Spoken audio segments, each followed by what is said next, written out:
Salam alaikum, Mazzoul Fillaoun, bonjour. On nous avait tellement affirmé, martelé, répété que le terrorisme avait été vaincu et même éradiqué.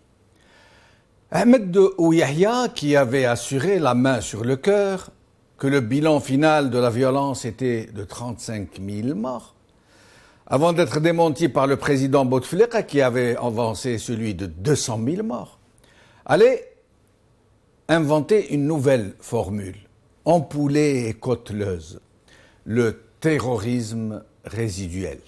Comme s'il suffisait d'avoir la bouche en cœur pour rassurer la société, pour l'imprégner d'une nuisance minima qui serait toujours là sans réellement peser sur la sécurité nationale. Une invention politicienne en somme, destinée à se payer de mots, sans risque ni fracas. Ces dernières années, depuis que la manne pétrolière avait fait pleuvoir des centaines de milliards de dollars sur le pays, sans que quiconque se foule le poignet seulement, ni encore moins les ménages, la violence s'est soudainement éteinte, un peu comme une braise qu'on jette à l'eau, d'un coup. Un peu comme si un coup de sifflet avait retenti. Quasiment du jour au lendemain, la tragédie a pris fin. La redoutable machine terroriste dont on nous avait dit qu'elle était constituée par des hordes innombrables était une sorte de pieuvre de mort omniprésente, hyperstructurée, dotée de moyens considérables, portée au paroxysme du fanatisme par des prédicateurs illuminés qui exhortaient des zombies ignares et obscurantistes, obnubilés par des promesses de paradis orgiaques. Cette machine de mort et de dévastation n'en finit pourtant pas de nous interpeller, de nous étonner. Et jusqu'à maintenant, beaucoup reste à dire sur cette étrange chose. Et ainsi, pour ce qui est du nombre, il semble qu'il faille revoir à la baisse Et quelle baisse, en quelque manière, ces dizaines de milliers de terroristes qu'on nous agitait sous le nez. Il y a aussi ces moyens, ces armements, ces masses d'argent frais venus d'on ne sait où, ces mercenaires étrangers venus, nous disait-on, des contrées les plus improbables. On était presque tenté de demander le terrorisme. Combien de divisions? En fait, et en attendant que les tabous soient levés sur ces questions pour que la vérité soit faite, il semble bien que la réputation de ces pléthores terroristes armés jusqu'aux dents était largement usurpée, largement surfaite. Certains milieux bien informés, même s'ils ne s'expriment pas beaucoup sur la question, nous avaient décrit des groupes épars, en guenilles, qui erraient ici et là, affamés, infestés de vermine, traqués de toutes parts, ne disposant que d'un armement hétéroclite. Dans le meilleur des cas, comme ce fut le cas de l'AIS, ces groupes étaient relativement, partiellement ou totalement sous contrôle, parfois appelés à jouer un rôle pour le moins équivoque. Ces groupes terroristes, tout particulièrement les JIA, groupes islamiques armés, sorte d'entreprises multiservices qui s'adonner tout autant à la contrebande, au banditisme, aux rackets, aux enlèvements, à la séquestration, qu'à la jouissance des butins qu'ils arrachaient à leurs victimes, où des esclaves sexuels étaient devenus une sorte de rituel, ces groupes-là pratiquaient la terreur comme un professionnel assure une prestation, à croire qu'ils étaient payés pour le faire. Mais, malgré leur effroyable nuisance, il est difficile pour quiconque dispose d'un raisonnement moyennement passable qu'ils aient pu provoquer cette hécatombe de 200 000 morts, de 20 000 disparus et d'1 million de déplacés, alors qu'ils avaient en face d'eux l'une des armées les plus fortes du continent, des effectifs pléthoriques de police et des milliers de membres de GLD. Et donc, quand l'arrivée massive d'argent imposa un nouveau tempo, parce que les barons du régime avaient besoin de paix civile pour pouvoir rafler la mise, alors le terrorisme fut soudainement vaincu. Parce que, comme dit le vieil adage juif, il faut acheter au son du canon et vendre au son du violon. Le temps des violons fut donc annoncé à coups de mesures sur la concorde civile, à coups de tambour, réconciliation nationale et autres dispositifs destinés à absoudre des crimes contre l'humanité, pour les appeler comme ils devraient l'être, à faire descendre les amis des maquis, à leur offrir l'impunité en même temps que le repos du guerrier. On nous avait donc affirmé que Bouteflika avait ramené la paix, que le terrorisme avait été vaincu, que le peuple algérien pouvait désormais vivre sa vie, pouvoir respirer, vaquer à ses petites et grandes affaires. Une ère nouvelle, toute de promesses et d'un climat qui fleurait bon, le fric tout chaud avait commencé. Fini les faux barrages, fini les égorgements, fini les attentats meurtriers, fini les faux barrages, les enlèvements de jeunes femmes, les disparitions forcées, les exécutions sommaires, l'exploitation des prisonniers, leur péremption sur le bord des routes. Le temps des violents était arrivé. La baraka de Bouteflika avait changé le visage du pays. L'argent coulait à flot au point où tous les voisins venaient s'approvisionner dans nos bazars chinois, au point où nous devînmes l'un des pays les plus grands importateurs de véhicules et de bidules en tout genre, au point où nous réalisâmes l'autoroute la plus chère du monde en même temps qu'elle était la plus dégradée, avant même que d'être livrée, au point où nous accédâmes aux plus sinistres records en matière de corruption, de plus faibles niveaux universitaires, scolaires, de vie et même de bonheur. Mais nous nous en contentions, tant que le spectre du terrorisme était exorcisé par la baraka du grand président, celui dont nulle maman n'avait enfanté de pareil. Mais nous nous étions réjouis trop vite, ou plutôt, pour dire les choses, nous avions reçu une trop forte dose d'anesthésie, parce que le terrorisme, finalement, il est toujours là.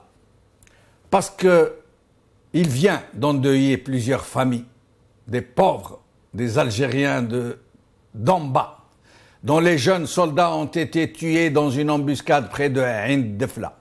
Une tragédie qui a choqué toute la société algérienne sans que les autorités n'aient exprimé leur supposée douleur aux familles, sans qu'un deuil national ne soit décrété. Et cerise sur le gâteau, l'ami Sarkozy, enfin l'ami de Bouteflika, en visite en Tunisie et de retour d'Israël, vient de déclarer le plus sérieusement du monde que la Tunisie est frontalière avec l'Algérie et la Libye, hélas, et qu'elle ne l'a pas choisi. Malheureusement, semblait-il dire. Aujourd'hui, El Watan lutte contre le terrorisme et son substrat idéologique. Où est la faille? Par Hassan Ouali. Toujours dans El Watan, après l'attentat meurtrier de Ain Defla, l'armée à la poursuite des groupes terroristes. Par Salima Tlemceni. Algérie Focus. Selon Nicolas Sarkozy, La Tunisie n'est pas à la bonne place entre l'Algérie et la Libye. Par Abdou Semmar.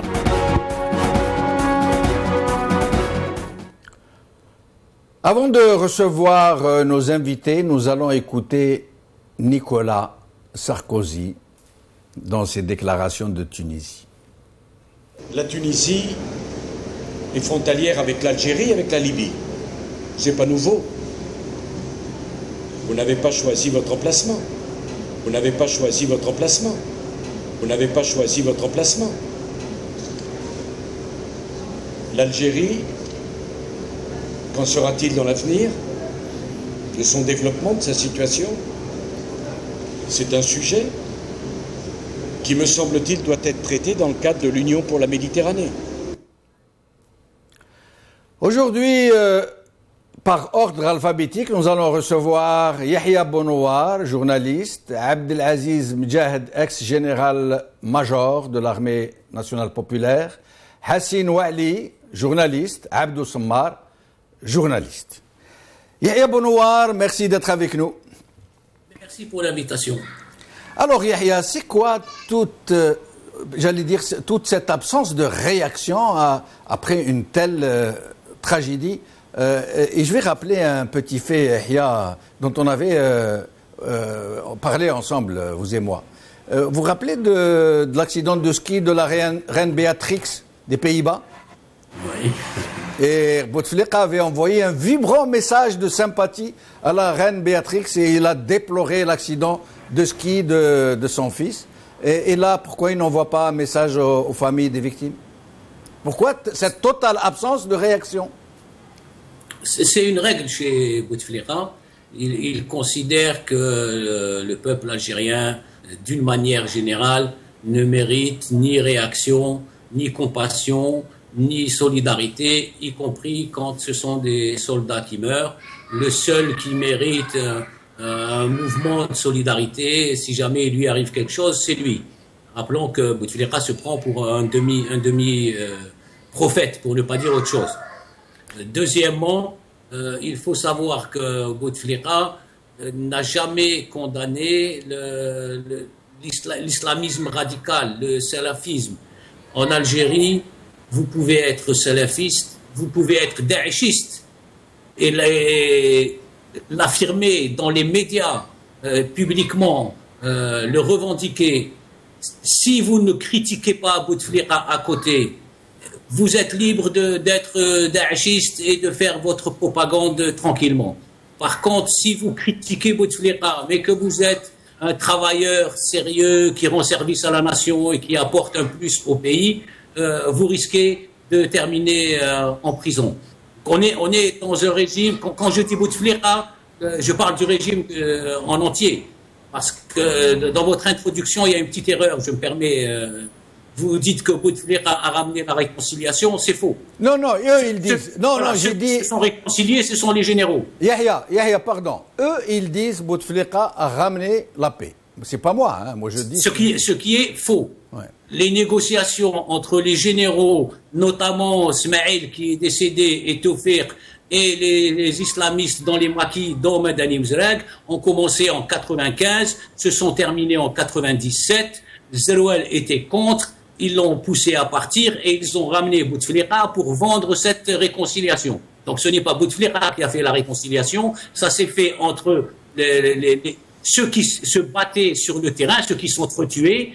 D'un côté, les islamistes, terroristes, appelons-les comme on veut, de toutes les manières, c'était des terroristes, et de l'autre côté, des militaires et des généraux qui, eux aussi, n'ont pas hésité à tuer des gens, de manière à faire disparaître des gens et à pratiquer la torture à l'échelle industrielle. Donc il y a eu une réconciliation entre tueurs pour avoir une amnistie et une impunité entre tueurs. Zerouel était pour une réconciliation politique, ce que les généraux ont refusé.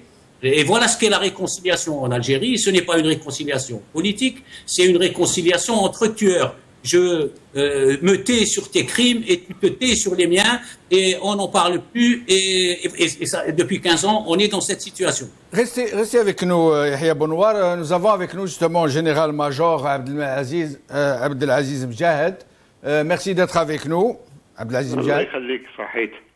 Alors, que répondez-vous à Yahya qui dit que finalement, cette réconciliation, d'abord, elle n'a pas été ramenée par Abdelaziz Bouteflika et qu'ensuite, finalement, c'est une sorte de deal entre criminels d'un côté et de l'autre pour s'auto-absoudre?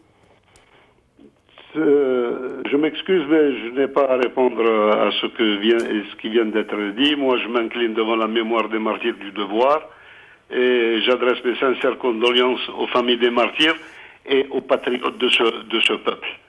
Ce qui vient d'être dit ne m'intéresse pas. Si vous avez des questions à me poser, marhaba bik. Alors, à votre avis, comment expliquez-vous cette totale absence de réactivité, y compris de la part du vice-ministre de la Défense? Premièrement, commencez par définir c'est quoi le terrorisme, quels sont les objectifs du terrorisme, quel est le dessein du terroriste. Commencez par ça.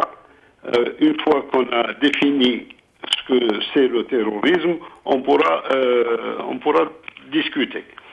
Premièrement, ce terrorisme qui est utilisé comme arme politique par les puissants, on sait qu'elle sert de diversion. Ils font des écrans de fumée pour détourner l'attention de ce qui se passe.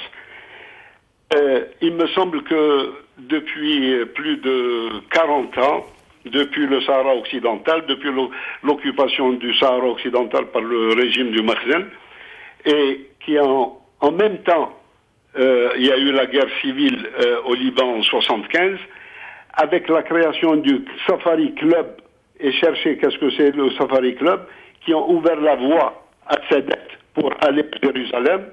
Et aujourd'hui, on assiste à la deuxième mi-temps de ce plan. Ce qui s'est passé la semaine passée à Riyad, Khalid Mesh'al, qui est reçu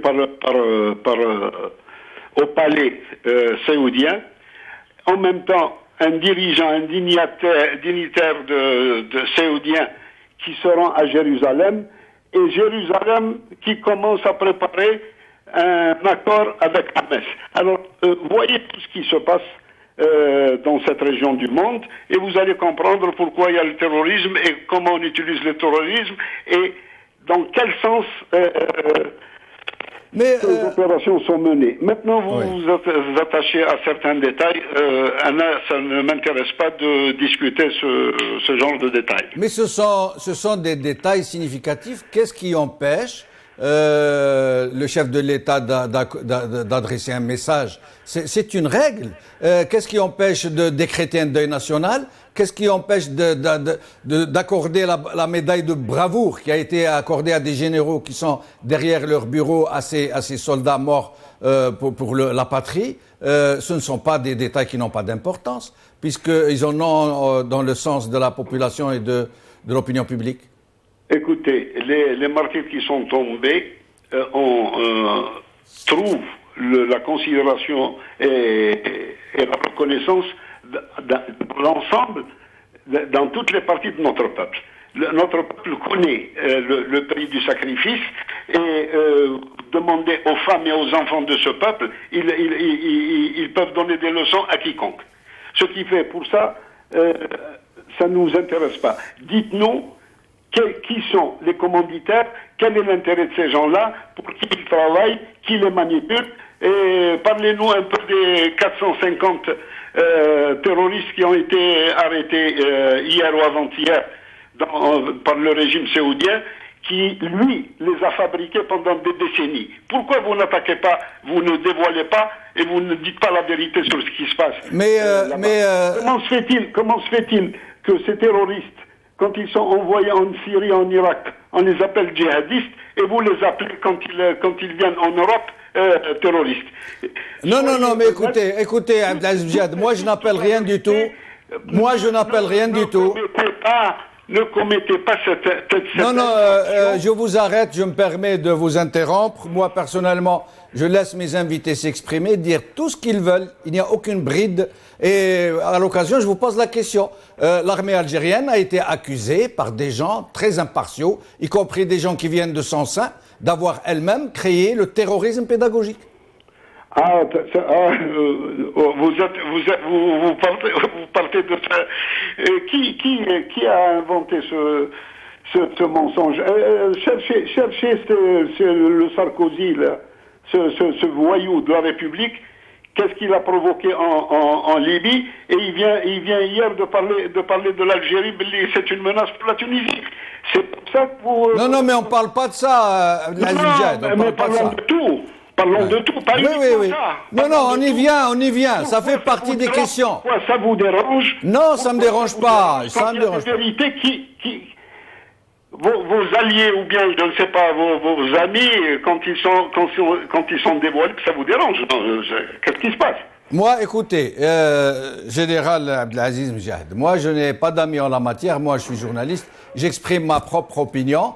Je vous ai posé la question de savoir ce que vous pensez des gens qui ont dit que l'armée algérienne, notamment le DRS, puisque vous parlez de la vision globale du terrorisme, moi je vous parle de cette thèse qui circule, il y a de nombreux témoins qui parlent de la création du terrorisme pédagogique par l'armée algérienne. Mais écoutez-moi, monsieur, quand vous avez le monopole des médias, qu'il soit, comment il s'appelle avec le Britannique, avec l'Australien, et avec le Walid ibn Talal, pratiquement, et en plus les Israéliens qui ont I-24 plus quelques moyens de presse français, ils ont le monopole des moyens médiatiques, et ils façonnent et empoisonnent l'opinion. Et pourquoi le régime algérien n'a pas le monopole sur les médias algériens? Vous savez bien que le terrorisme, c'est une guerre psychologique, et le théâtre d'opération, c'est l'opinion. Vous ne croyez pas, si bien dire, restez avec nous, Abdelaziz Mjahid, je reviens à vous dans un instant. Nous n'arrivons pas à joindre Hassan Ouali, puisque j'annonce par ordre alphabétique. Donc, Abdou Sammar qui est avec nous, en Skype aussi. Bonjour Jamal, merci pour l'invitation. Bonjour Abdou Sammar. Alors, cette absence de réactivité dont tout le monde parle, que le général Abdelaziz Mjahid semble traiter par-dessus la jambe, pour lui, ce n'est pas ça l'important. L'important est d'avoir une vision plus globale sur le terrorisme, de savoir qui le manipule derrière le rideau, derrière les coulisses internationales, semble-t-il nous dire. Donc, votre avis, Abdou Sammar, sur la question? Jamal, je pense qu'il faut être réaliste. Nous avons un président qui est absent, qui est malade, qui est ce qu'il est. Franchement, Bouteflika n'a pas réagi aux plus grands événements du pays depuis les 4 ou 5 dernières années. Alors moi, je comprends pas comment les gens peuvent être choqués. Il y a eu des morts et des morts partout en Algérie depuis des décennies et les présidents n'ont pas réagi, le régime n'avait pas réagi. Donc moi, franchement, je ne m'y attarderai pas là-dessus. Mais Abdou Sammar, si Bouteflika avait présenté ses condoléances, qu'est-ce que ça nous aurait vraiment apporté à la situation? Abdou Sammar, en l'occurrence, il ne s'agit pas seulement du manque de réaction de Abdelaziz Bouteflika, puisqu'on connaît son état.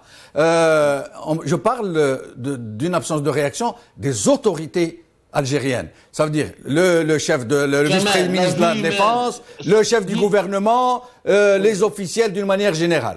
Je vais vous le dire, Jamel. Moi, je suis un jeune Algérien qui parle sans aucun faux fuyant, sans aucun tabou. Il faut le dire, la mort en Algérie, la vie humaine, la mort, elle s'est banalisée en Algérie. La vie humaine n'a plus de valeur dans ce pays. Voilà où est-ce qu'on en est arrivé. La vie humaine n'a plus de valeur. Dans un pays où vous avez 80 morts en une semaine à cause d'accidents de la route, dans un pays où on peut mourir pour un rien d'un rien et pour tout, la vie a perdu complètement son sens. Quelle est la valeur, quel est le sens dans la vie, dans un pays où il y a eu 200 000 morts, sans procès, sans justice, sans qu'on sache qui est le criminel, sans aucun travail de mémoire. On a plus de 10 000 disparus, dont les parents, dont les mères passent chaque Eid en pleurant la disparition de leurs enfants, et personne ne pense à elle, et personne ne s'en préoccupe de la vérité. La vie humaine, elle s'est complètement banalisée. Donc le régime algérien, il a banalisé la mort, il a absolument enlevé toute dimension. Oui, mais Abdou, pourquoi les autorités ne réagissent-elles pas à une telle catastrophe de façon officielle, même si c'est protocolaire? Pourquoi ne réagissent-elles pas? Qu'est-ce qui explique cela? Moi, les interlocuteurs que j'ai interrogés de mon côté, qui sont proches du Sirail ou qui font partie du Sirail. Ils reconnaissent leurs problèmes de communication. Depuis des années, ils disent qu'on ne sait pas communiquer, etc. D'un autre côté, tu as d'autres interlocuteurs qui disent qu'on ne veut pas communiquer. Nous sommes en guerre contre le terrorisme. On est en guerre contre ce monstre qui est là, qui existe. Maintenant, on peut se poser des questions. Oui, il existe. Communiquer, montrer son affection, montrer son affect, pour les décideurs algériens, c'est montrer sa faiblesse. Voilà comment elle est leur logique. Elle est certainement vieillotte, elle est certainement dépassée. Est-ce qu'elle correspond à cette époque ou elle correspond pas à cette époque? C'est un autre sujet. Mais cette logique, on la connaît. Je vous rappelle, pourquoi les pauvres soldats, Allah yarhamhum, de Ain Defla, ils ont causé une vague d'émotion nationale? Parce qu'il y avait uniquement les réseaux sociaux. Uniquement les réseaux sociaux où nous, la presse électronique, on a pris de l'ampleur, on a des blogueurs et des facebookers qui ont révélé leurs photos, qui ont révélé leur histoire. Mais le même nombre de morts, la même tragédie, elle a eu lieu déjà à Bouira. Rappelez-vous de Bouira en 2012 ou en 2013, je me rappelle très bien. Il y a eu pratiquement 12 morts ou 13 morts de soldats qui ont été assassinés dans des conditions aussi atroces. Personne n'en avait parlé parce que le taux de pénétration d'Internet n'avait pas évolué à l'époque. Tout simplement. Mais justement, Abdou, à propos de réseaux sociaux, il faut appeler les choses par leur nom, c'est quasiment l'hystérie ces fameux terroristes qui commencent par exposer les photos des soldats, des armements qu'ils leur ont pris, de leurs habits dont ils les avaient dépouillés, etc. Et après, quand ils ont été abattus, ces mêmes terroristes, ces mêmes djihadistes, on les appelle comme on voudra, ont eux-mêmes été exposés dans des positions absolument effroyables, dans des scènes vraiment choquantes, et tout le monde semble s'y complaire. Vous trouvez pas que c'est vraiment barbare d'un côté comme de l'autre? Ce que je trouve, d'abord, je n'ai pas eu le moyen de vérifier l'authenticité et la véracité des photos des terroristes qui ont été diffusées sur les réseaux sociaux. Moi, j'ai relevé que beaucoup de photos qui proviennent de la Syrie, de l'Irak, de d'autres pays, se sont retrouvés, on les a pris, on les a manipulés et on veut nous faire croire qu'il y a eu 40, qu'il y a eu une trentaine de terroristes, etc. Je n'ai aucune information, ni aucune source officielle ou officieuse ou une source crédible qui peut me dire, qui a pu me valider les photos de ces terroristes qui ont été diffusées. Après, sur le côté macabre, encore une fois, Jamel, dans un pays, on a un État qui ne communique pas, qui ferme les espaces d'expression, qui contrôle ces espaces-là, qui a une logique communicative qui date des années 70, qui date de la guerre froide. On retrouve tout et n'importe quoi sur les réseaux sociaux parce que les réseaux sociaux sont devenus un défouloir. Quand les réseaux sociaux sont devenus un défouloir, n'importe qui les investit, les utilise selon son idéologie, selon son but politique, il veut imposer son émotion aux autres. C'est devenu un défouloir dans un pays fermé. En 2015, l'Algérie est un pays fermé où ses responsables ne font aucun travail de communication et entre la rue et le régime, il y a aujourd'hui les réseaux sociaux. Donc on trouve tout et n'importe quoi. Vous avez des gens sérieux qui ont essayé, j'ose prétendre, comme nous avons essayé de valider les informations sur les soldats, de raconter leur histoire en respectant la dignité de leur famille. Et vous avez des gens qui sont pas sérieux, qui manipulent les images, qui cherchent sur les émotions. Et malheureusement, dans un pays fermé qui est géré à la soviétique, ce phénomène n'est pas évitable. Restez avec nous, Abdou Sammar. Yahya Bounoir. À propos du même sujet, cette débauche de photos, j'allais dire, monstrueuses, où on voit des êtres humains complètement déchiquetés, pleins de sang, exposés dans des postures absolument choquantes. Qu'est-ce que vous en pensez? Qui est en train de diffuser ce genre d'images? Alors je ne sais pas. Par contre, c'est très dangereux. Nous avons connu ça au début des années 90, la haine et la division. Je vous rappelle qu'entre 90 et 92, avant que la situation ne dérape complètement en Algérie, il y a eu une division de la société, il y a eu de la haine qui était semée, notamment par les islamistes du fils à l'époque, contre les femmes qui ne portaient pas de hijab, contre tout ce qui n'était pas fils, c'était kuffar. Et ça a partagé, coupé la société en deux, et ce qui a permis une explosion de violence et une radicalisation des deux camps, les gens prenant les armes et assassinant les intellectuels, les journalistes, les policiers. et les autres applaudissant à chaque fois qu'il y avait un communiqué de l'armée qui disait qu'on avait tué 5, 10, 15 terroristes. La société a été clivée, radicalisée, habituée à la violence. J'espère que tous ceux qui aujourd'hui manipulent ces photos se rendent compte du danger dans lequel ils mettent le pays. Il ne faut pas qu'on revive ça, il faut apaiser les choses. Ceux qui sont morts, les soldats, qui doivent mériter le respect de leur ministre, de leur chef d'état-major, du Premier ministre et du chef de l'État, comme dans tous les pays du monde, sont des Algériens. Les terroristes ou djihadistes, appelez-les comme vous voulez, mais ce sont des terroristes, sont également des Algériens. Donc il faut arrêter, et il y a des gens qui les soutiennent dans la société. Il faut arrêter de cliver la société et la pousser une seconde fois à une guerre civile. On sort d'une guerre civile, on a connu 50 ans d'indépendance, au bout de 30 ans une guerre civile, on ne va pas en reconnaître une autre au bout de 30 ans. Il faut éviter cela maintenant. S'il y a des sages dans ce pays, qu'on évite de cliver à nouveau la société, de radicaliser les camps et de semer la haine. Restez avec nous, Yahya Benouar. Abdelaziz Mjahad, vous parliez tout à l'heure de Nicolas Sarkozy, de sa sortie, de sa saillie en Tunisie, quand il a dit d'une façon absolument, avec un culot phénoménal, il a semblé reprocher à l'Algérie d'être là, d'être à cet endroit. Il a dit à la Tunisie, vous n'avez pas le choix, vous n'avez pas choisi, qu'est-ce que vous voulez? Vous êtes entre l'Algérie et la Tunisie. Qu'est-ce qui, selon vous, a motivé une telle saillie? Est-ce parce qu'il en veut à l'Algérie? Est-ce qu'il exprime réellement ce qu'il ressent? Ou est-ce parce qu'il sait que l'Algérie est devenue une sorte de chasse gardée de François Hollande et que c'est à celui-ci qu'il s'en prend en vérité? Moi, je découvre que la presse française, quand elle avait traité de voyou de la République, ne s'était pas trompée. C'est un voyou.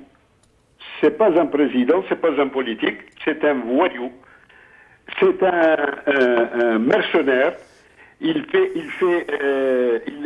lèche les bottes des Saoudiens, des Qataris pour avoir quelques dollars, et il vient se permettre de parler de l'Algérie parce que l'Algérie lui reste à travers de la gorge, lui et ses maîtres sionistes. Vous oubliez une chose, Monsieur Jamel. Depuis qu'on commence à parler de ce fameux printemps arabe, premièrement, il y a une escroquerie médiatique. Il parle de printemps arabe qui a commencé en Tunisie. Est-ce que vous avez oublié les événements de Gdimijik à Flayoun?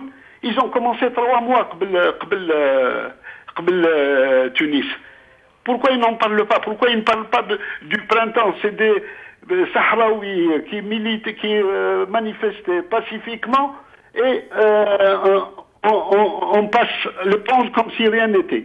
Hadi wahda. Secondo, depuis ce mouvement dans les pays arabes, est-ce qu'on a oublié? Il me semble qu'on a oublié la Palestine. Qu'est-ce qui s'est passé vers la période? Regardez vos archives et vous allez découvrir que Jérusalem a été judaïsée et des centaines de familles de Palestiniens ont été expulsées de Jérusalem, leurs maisons saisies ou rasées et données aux nouveaux colons. Il me semble que cette manœuvre de diversion, cet écran de fumée, nous empêche, c'est fait sciemment pour nous empêcher de voir ce qui se passe derrière ce rideau de fumée. Je me répète. Le Turki Ibn Faisal, qui était chef des services de renseignement saoudiens, qu'est-ce qu'il a dit dans une réunion à Washington avec les Américains? Le plus grand défi que rencontre la politique étrangère saoudienne, c'est d'amener les Palestiniens à cesser le combat armé. Et on a vu, comme je vous ai dit il y a quelques jours, Meshal qui est reçu au Palais Royal. Ça veut dire que pratiquement c'est une reddition parce que tous les alliés de ce régime ne dirigent jamais leurs armes contre Israël. Et en même temps, un dignitaire de ce régime qui était à Jérusalem pour discuter. Alors, vous allez découvrir dans quelques jours le rapprochement entre Khalid Mash'al Hamas et Israël, et vous allez voir que le plan saoudien est en train d'avancer, alors que vous détournez l'attention de l'opinion sur d'autres problèmes. On ne détourne rien du tout, hein, mais sinon, comment expliquez-vous ce regain de violence, à votre avis?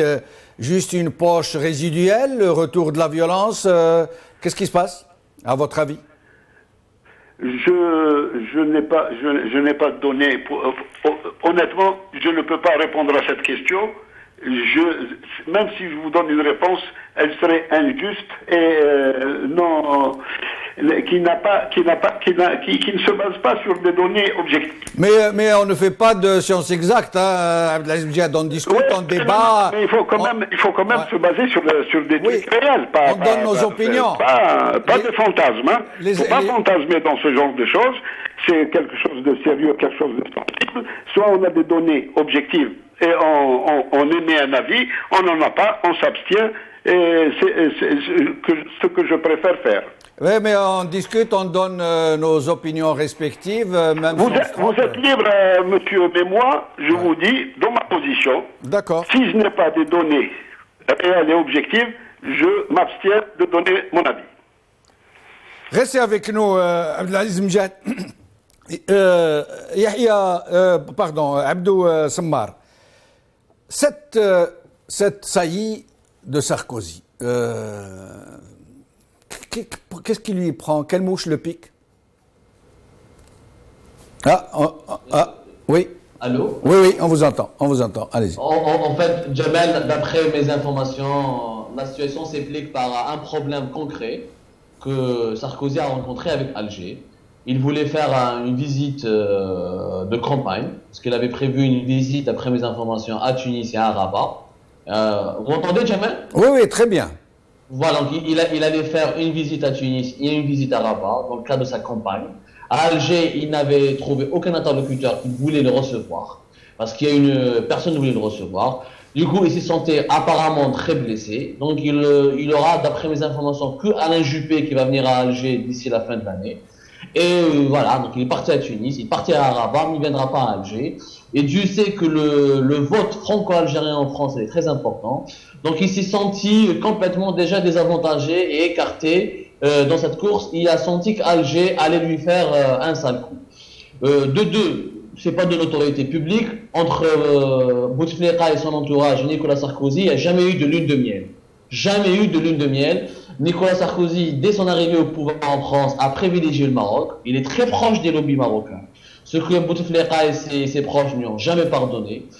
C'est de notoriété publique que Bouteflika et ses proches avaient soutenu le vote en France avec les associations franco-algériennes. Ils avaient demandé, ils avaient milité dans les coulisses pour que François Hollande arrive au pouvoir au détriment de Nicolas Sarkozy. Donc, les problèmes entre Alger et Nicolas Sarkozy ne sont pas du tout récents. C'est une vieille rancune et ça s'explique. Maintenant, de deux, il y a une raison géopolitique.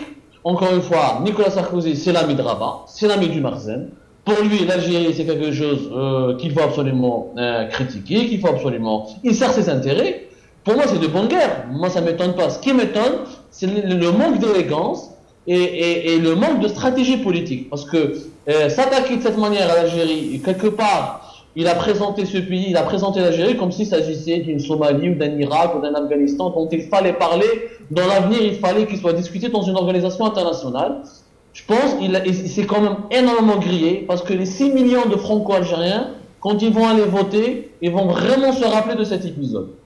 Mis à part ça, que l'avenir de l'Algérie soit inquiétant, je pense que nous, les Algériens, on le sait. On en parle dans notre presse.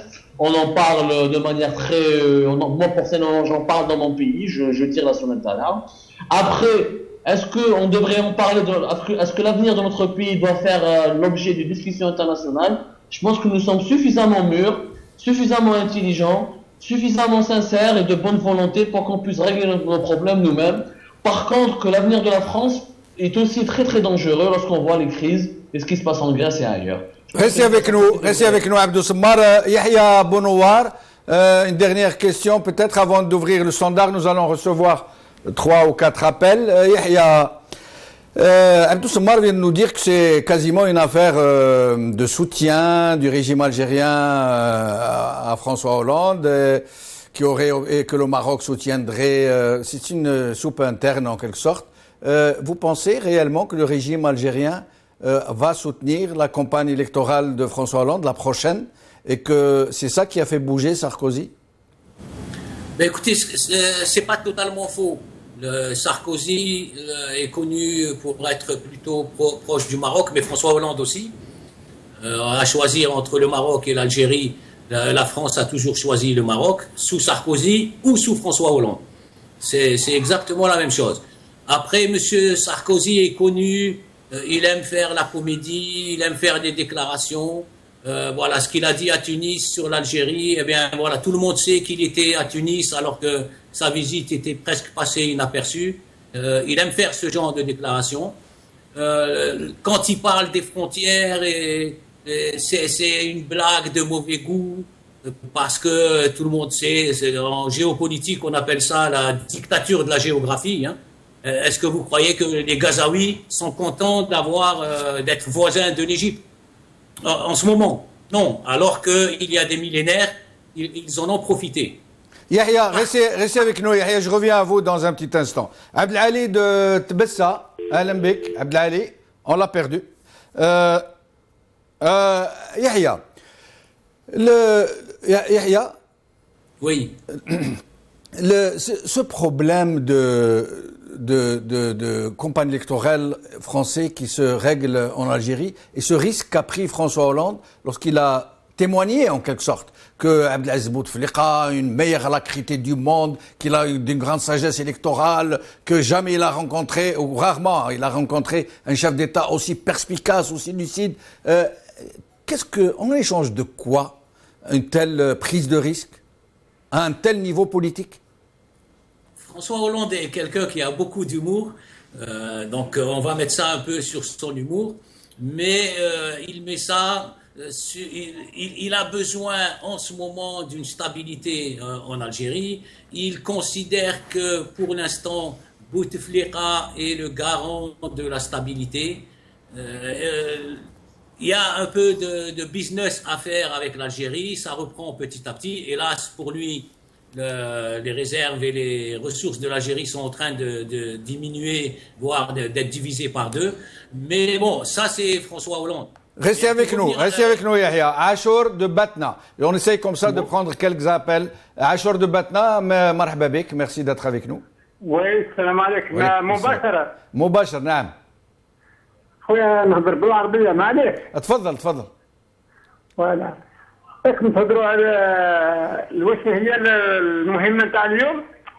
المهمة تاع اليوم نتكلموا على القضية الإرهابية اللي صارت في جويه عين دفلة. ايوا. يا خويا الإرهاب درك نقول لك درك الكونفيانس الثقة ما بقات لا في الدولة ولا في الشعب. الإرهاب هو الشعب، ما كاينش الإرهاب اللي يجي يخرج منا ومنا، وإنما الناس الناس كارهة من الحكومة، من السلعة نتاعها، العدالة، لا بوليس، يسمى كارهين. الناس حتى يشوفوا الإرهاب ما يقدروش يهضروا عليها، ما يقدروش يقولوا لك هاو في البلاصة الفلانية. لو كان جا الشعب ندير ثقة في الدولة والثقة نديرها في الشعب، الإرهاب ما يكونش، حتى يكون واحد قال هاو فلان إرهابي، نورمال. Barak Allah fik, c'est Achour. Yahya, je reviens à chaque fois vers vous pour pouvoir passer quelques coups de fil, éventuellement de nos téléspectateurs qui nous appellent. Vous parlez de garant de la stabilité. Vous pensez que François Hollande peut avoir ce genre de perception de Bouteflika, sachant que Bouteflika est complètement déconnecté, qu'il n'est plus là? Comment ça? Qu'est-ce que vous voulez dire quand vous pensez qu'il est le garant de la stabilité dans la région? À court terme, non, pas dans la région, dans le pays, et à très court terme. Oui, et à très court terme. Et quand Bouteflika, c'est le système Bouteflika. c'est pas la personne de Bouteflika. Si, encore une fois, s'il y a quelqu'un sur cette planète qui connaît l'exacte santé de Bouteflika, c'est bien François Hollande, puisque les médecins de Bouteflika sont des militaires français. Donc, il sait parfaitement, mieux que Bouteflika lui-même, son véritable état de santé. Là, il n'y a pas de doute. Maintenant, il considère que le 4e mandat a été fait et que, bon, on ne va pas déstabiliser l'Algérie, vu la déstabilisation de... Laissez-le terminer. Mais Yahya, merci. Je vais faire un dernier tour de micro. Abdelaziz Mjahed, concernant le terrorisme, concernant tout ce qui s'est passé, est-ce que vous pensez qu'un jour la vérité, toute la vérité pourra être faite? Toute la vérité, on la saura. Demandez à Sarkozy pourquoi en 2010, pour libérer l'otage Kamat, il a demandé, il a exigé de certains pays africains de libérer 4 terroristes algériens et mauritaniens. Celui qui libère les terroristes, c'est le commanditaire des terroristes, c'est lui qui alimente le terrorisme, c'est lui qui dirige le terrorisme, c'est lui qui exploite le terrorisme, et à nous de faire attention à ce type de personnes, à ce type de manœuvres. Merci. Othman d'Algérie. Othman. اسمع انا نهضر على هذاك ساركوزي وهذاك جاكوب هذاك راحوا لتونس هذوك كاع سي دي سيونيست il faut savoir que c'est des sionistes anti-algériens. Alors غير شفتهم alors c'est des perturbateurs, ils déstabilisent notre pays, l'Algérie. D'accord, voilà. Merci Othman. Abdou Sammar, est-ce que vous pensez que, vous savez, les Algériens ont très peur. Ils ont très peur que la violence puisse se réoccuper la société. Ils sont trop choqués, trop traumatisés pour pouvoir l'appréhender seulement. Vous pensez qu'il y a un risque que ça redémarre, que ça repart? Écoutez, Jamal, le terrorisme se nourrit des injustices et des inégalités sociales qui pourrissent la vie des Algériens. Le terrorisme, il profite de la misère sociale, et de la hogra, des grandes inégalités, du fait qu'une minorité prend toutes les richesses du pays d'une majorité qui vit dans la misère et qui rêve de manger 1 kilo de sardines ou qui rêve même, qui fantasme sur 1 kilo de crevettes ou sur quelques légumes ou quelques fruits. Tant que ces injustices sociales ne sont pas corrigées, tant qu'il n'y a pas un débat national sur comment faire de notre société une société tolérante. Mais Abdou Sammar, les injustices sociales, elles vont repartir de plus belle parce que maintenant il n'y a plus d'argent. À un moment où l'argent coulait à flot et il y avait des injustices criantes. Maintenant que l'argent, qu'ils viennent de perdre la moitié des ressources qu'ils engrangeaient annuellement, ça va s'accentuer. C'est pas l'argent qui va disparaître, c'est le pétrole qui va disparaître. Et franchement, l'argent du pétrole algérien, les Algériens ordinaires n'en ont pas profité énormément. Mais à part avec quelques baguettes de pain, un peu de logement social, il y a quelques litres d'essence. Mais la disparition du pétrole ne signifie pas la disparition de l'argent. C'est à nous, les Algériens, de rompre avec cette culture rentière. Parce que cette culture rentière qui a créé les inégalités, qui a créé une véritable caste de dirigeants qui peut se maintenir à vie. Pour moi, au contraire, moi j'attends le jour où le pétrole va disparaître. Parce que ce jour-là, on sera obligé de retrousser les manches. On laissera obligé de travailler les honnêtes. Ce jour-là, on va privilégier la méritocratie. On va obliger la culture de l'effort. On va donner la chance aux gens qui travailleront d'accéder au pouvoir gérer ce pays avec une véritable gouvernance rationnelle. Ce jour-là, on pourra en finir avec le terrorisme. L'armée algérienne, aujourd'hui, je vous rappelle, et cette information, elle est passée inaperçue. Dans la revue Jaish, elle a fait un éditorial où elle a reconnu, contrairement à Ahmed Gaïd Saleh et nos généraux, qui parlent de terrorisme résidentiel, elle a dit ceci en texto, l'élargissement du champ de l'action terroriste. Et elle a appelé au sentiment d'appartenance nationale, elle a appelé au sens patriotique, elle a appelé, je le dis, elle-même elle le dit, c'est l'armée algérienne, à consolider, à constituer le front intérieur. Ce front intérieur, ça veut dire quoi? Ça veut dire que l'armée, elle le dit, ce n'est pas à elle de lutter uniquement face au terrorisme. Les armes, les chars, les MiG, les Kalachnikov ne feront jamais disparaître le terrorisme. Merci Abdou. Merci Abdou Sommar. Notre temps, l'émission est arrivée à son terme malheureusement. Désolé de vous interrompre Abdou. Espérons que le terrorisme restera seulement résiduel, pas résidentiel, comme vient de le dire Abdou Sommar dans un lapsus. Mais sinon, merci à mes trois invités. Merci à Yahya Bounouar, merci à Abdelaziz Mjed, merci à Abdou Sommar. En espérant les retrouver tous trois dans une prochaine émission. Salam alaikum, qawala khair, salama.